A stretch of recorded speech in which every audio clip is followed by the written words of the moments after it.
வணக்கம். செல்வகுமாரின் டால்பின் புயல் குறித்த ஆய்வறிக்கை.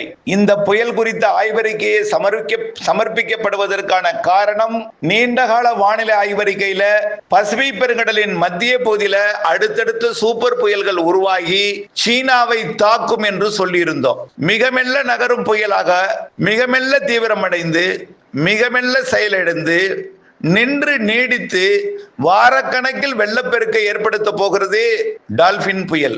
இது வரலாறு காணாத வெள்ளத்தை ஒரு வாரத்திற்கு கொடுக்க போகிறது சீனாவோட பகுதி.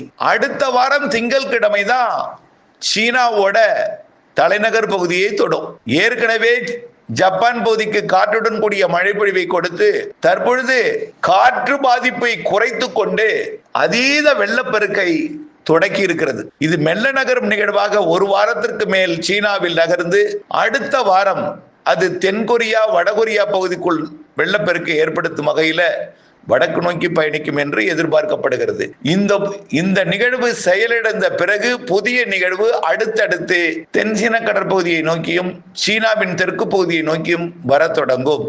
இன்று 2026 ஆகஸ்ட் 9 ஞாயிற்றுக்கிழமை அதிகாலை நிலவரப்படி இந்த டால்பின் புயல் சீனாவின் கரையை தொட்டு இன்று காலை மேலும் தீவிர வெள்ளப்பெருக்கு ஏற்படுத்த தொடங்கி மிக மெல்ல, அதாவது இன்றைக்கு தாக்க தொடங்கியதுன்னா ஒரு வாரத்திற்கு அதோட பாதிப்புகள் அனைத்து உலக ஊடகங்களிலும் இதே பேசுபொருளாக இருக்கும் அளவிற்கு இதோட பாதிப்பு அமையும் என்று எதிர்பார்க்கப்படுகிறது. இப்படிப்பட்ட நிகழ்வுதான் இந்த 2026 இறுதிக்கட்ட தென்மேற்கு பருவமழை காலத்திலையும் ஒட்டுமொத்த வடகிழக்கு பருவமழை காலத்திலையும் இந்தியா உள்ளிட்ட அதன் அண்டைய நாடுகளாகிய தென்சீன கடற்பகுதியை சுற்றியுள்ள தென்கிழக்காசிய நாடுகள், தெற்காசிய நாடுகளுக்கெல்லாம் இருக்கிறது.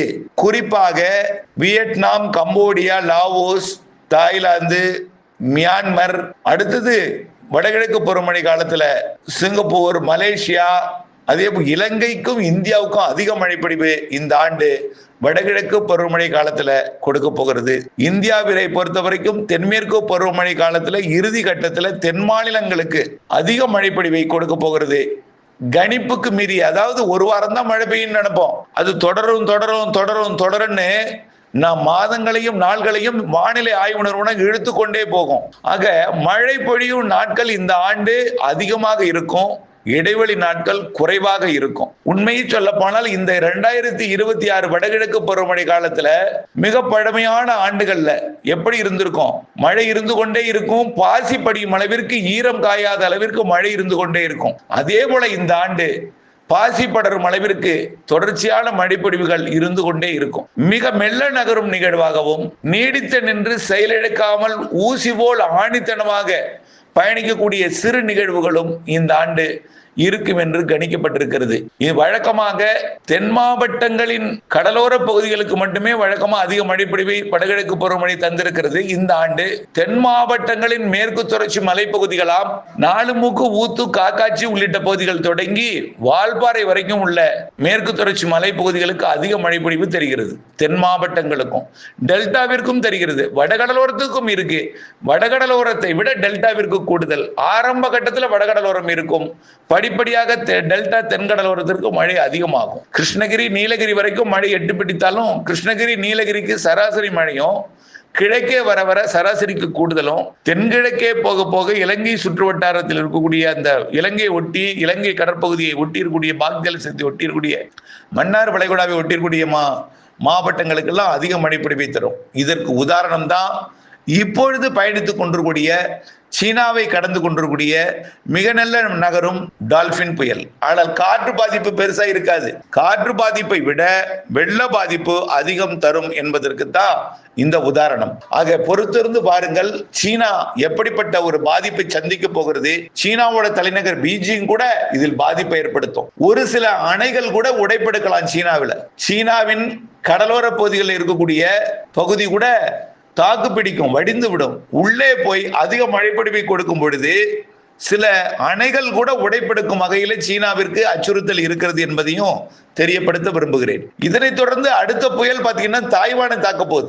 அது 16ஆம் தேதி 17ஆம் தேதி வாக்குல 22ஆம் தேதிக்குள்ள தாய்வானை தாக்கி மேலும் ஒரு புயல். அந்த நேரத்தில் தென்சின கடல் வழியாக ஒரு நிகழ்வு வடகிழக்கு மாநிலத்துக்கும் வரும். அதற்கு பிறகு மிக வேகமாக வலுப்பெற்ற ஒரு புயல் தாய்வானை தாக்கி தைவானில் இருந்து சீனாவை தாக்கி மீண்டும் சீனாவின் தெற்கு பகுதியில் வெள்ள பாதிப்பை ஏற்படுத்தும். ஆக இந்த ஆண்டு சீனாவில வரலாறு காணாத மழைப்பொழிவை கொடுத்து சீனாவிற்கு கடும் பாதிப்பை ஏற்படுத்த போகிறது. இது கடந்த ஆண்டு ஹாங்காங் உள்ளிட்ட சீன பகுதிகளுக்கு கொடுத்தது. இப்பொழுது வடக்கே தொடங்கி இருக்கிறது சீனாவின் உள்பகுதியெல்லாம். அது படிப்படியாக சீனாவோட தெற்கு பகுதிக்கும் கொடுக்க தொடங்கும். ஆக இப்படி தென்சீன கடற்பகுதியில் இருந்து, அதாவது தென்சீன கடற்பகுதி வழியாக தாய்லாந்து வளைகுடாவிற்கு வடக்கு புறம் இருக்கக்கூடிய நாடுகள் வழியாக வங்கக்கடலுக்கு ஆகஸ்ட் இறுதி செப்டம்பர்ல நிகழ்வுகள் வரும்.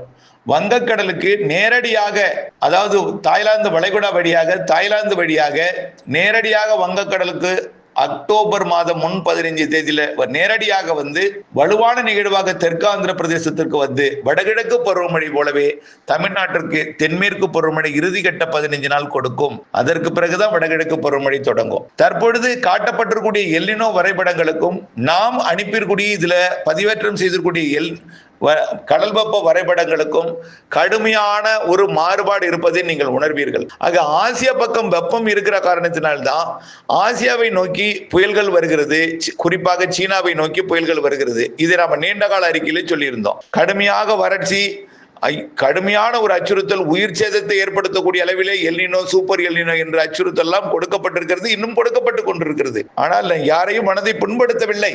நம்முடைய ஃபார்முலா படி உலக வானிலை ஆய்வு நிறுவனம் மற்றும் இந்திய வானிலை ஆய்வு நிறுவனம் வழங்கி இருக்கக்கூடிய இந்த கடுமையான எச்சரிக்கைக்கு மத்தியில அப்படிப்பட்ட ஒரு பெரிய பாதிப்பை எதுவும் கொடுக்காது.